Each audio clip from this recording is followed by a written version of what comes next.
ہر انسان کے نزدیک دو چیزیں بڑی محبوب ہوتی ہیں، ایک اس کی مال و دولت، دوسرا اس کی عزت۔ اسی لیے آپ دیکھیں گے کہ جب کوئی انسان مال و دولت ہونے کے باوجود اس کی عزت خاک میں مل جائے اور اس کی عزت و آبرو کو لوگ بدنام کرنے لگیں تو وہ اپنی عزت کو بچانے کے لیے اپنا مال سارا کا سارا خرچ کر دیتا ہے۔ اس کے باوجود اگر اس کی عزت محفوظ نہ ہو تو ایسی صورت میں وہ خودکشی بھی کر لیتا ہے۔ تو اس سے معلوم یہ ہوا کہ انسان کے ہاں اس کی اپنی عزت کا کافی خیال ہوتا ہے۔ چلیے ہم جانتے ہیں کہ نبی کریم صلی اللہ علیہ وسلم نے اس سلسلے میں کیا تعلیمات دی ہیں کہ کس طرح ہر انسان کی عزت کو بچایا جائے اور اس کی عزت کا خیال رکھا جائے۔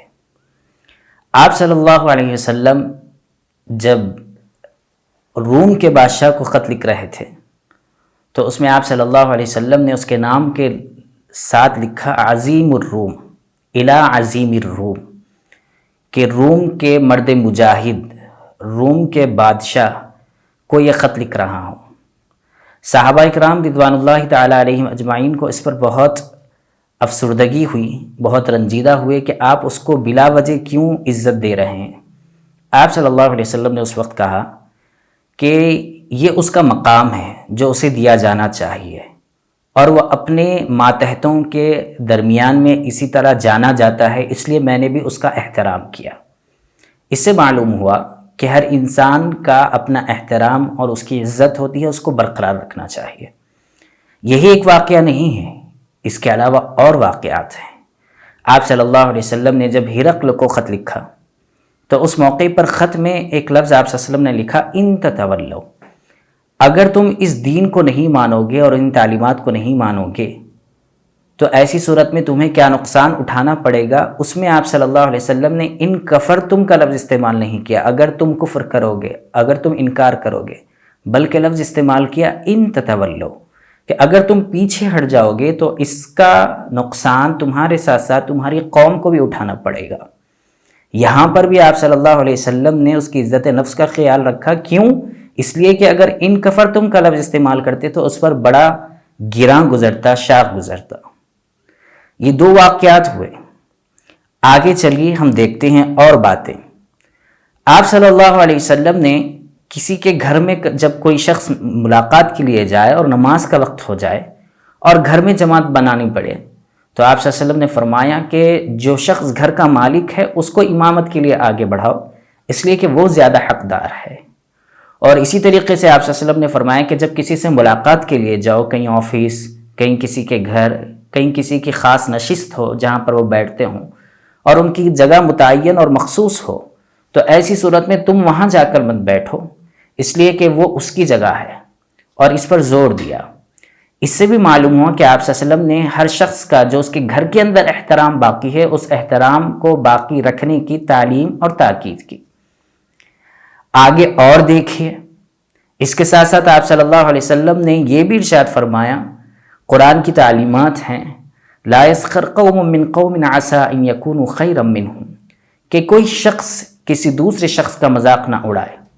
قرآن نے تعلیم دی اور ہدایت دی، اور آپ صلی اللہ علیہ وسلم نے سکھایا امت کو کہ مذاق اڑانے سے سامنے والے کی عزت نفس پر ضرب لگتی ہے، وہ اپنے آپ کو جو ہے کمتر محسوس کرنے لگتا ہے، وہ سمجھتا ہے کہ میں مذاق اڑائے جانے کے قابل بن چکا ہوں، اس لیے لوگ میرا مذاق اڑا رہے ہیں، اور وہ اپنے آپ میں شرمندگی محسوس کرتا ہے۔ اس لیے قرآن نے تعلیم دی اور حضور صلی اللہ علیہ وسلم نے سکھایا کہ کسی کا مذاق نہ اڑایا جائے۔ اس میں بھی دوسرے شخص کی عزت نفس کا خاص خیال رکھا گیا ہے۔ اور آگے چلیے، یہ بھی ہمیں معلوم ہوا کہ اسلام نے زنا کے سلسلے میں، زنا کرنے پر اگر شادی شدہ ہو تو اس کو سنسار کیا جائے، اور اسی طریقے سے اگر غیر شادی شدہ ہو تو اس کو کوڑے لگائے جائیں۔ یہ جو سزا متعین کی ہے، یہ سزا بھی اس لیے ہے کہ آدمی ان کاموں سے باز آ جائے، قوم اور ملت ان کاموں سے باز آ جائے۔ کیوں؟ اس لیے کہ زنا کی وجہ سے دوسرے شخص کی، دوسرے خاتون کی، دوسری عورت کی نفس، عزت نفس کا جنازہ نکل جاتا ہے، اس کی عزت اس سے چھین جاتی ہے، معاشرے کے اندر لوگ اسے صحیح نگاہ سے نہیں دیکھتے۔ اس لیے آپ صلی اللہ علیہ وسلم نے دوسرے کی عزت نفس کا خیال رکھتے ہوئے اس طرح کے کام کرنے والوں پر یہ سزا متعین کی ہے۔ آپ صلی اللہ علیہ وسلم نے اسی طریقے سے کسی کے بارے میں غلط بات، اس پر تہمت لگانے پر بھی سزا متعین کی۔ کیوں؟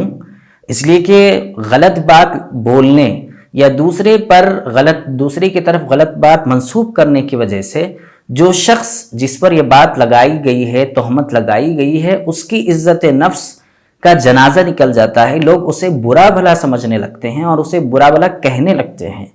تو آپ صلی اللہ علیہ وسلم نے کہا کہ بلا وجہ بغیر تحقیق کے اگر کسی پر تہمت لگائی ہے تو تہمت لگانے والے پر بھی سزا ہے۔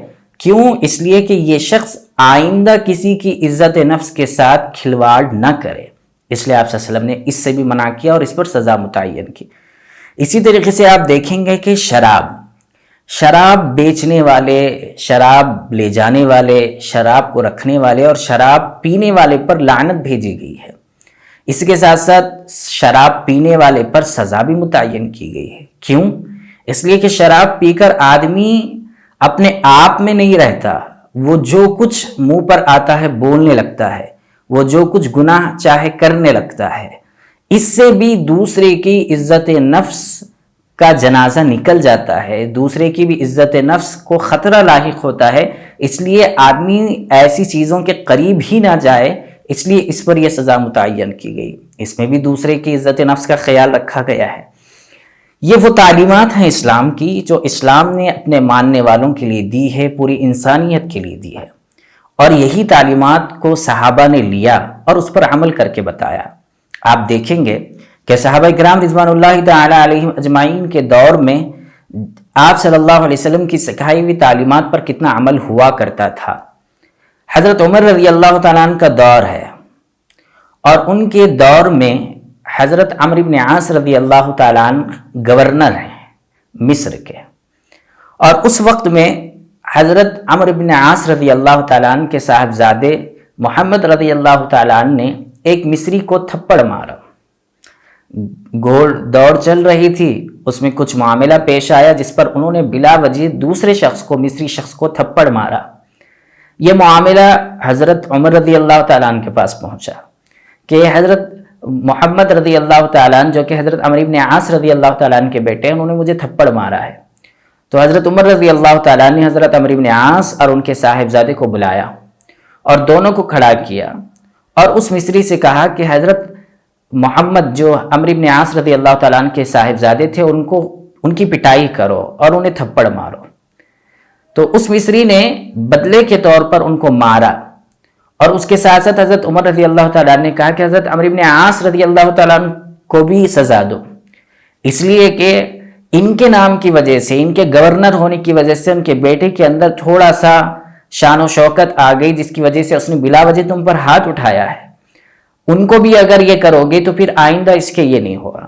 آپ دیکھیے یہاں پر کہ ایک خلیفۃ المسلمین ہیں اور ان کے دور میں ایسا واقعہ پیش آتا ہے گورنر کے صاحبزادے کی طرف سے، لیکن حضرت عمر رضی اللہ تعالیٰ نے عزت نفس کا خیال رکھتے ہوئے ان کو سزا دلوانے لگائی۔ یہ تھی تعلیمات نبوی صلی اللہ علیہ وسلم کو ہر اعتبار سے عمل میں لانے کی کوشش۔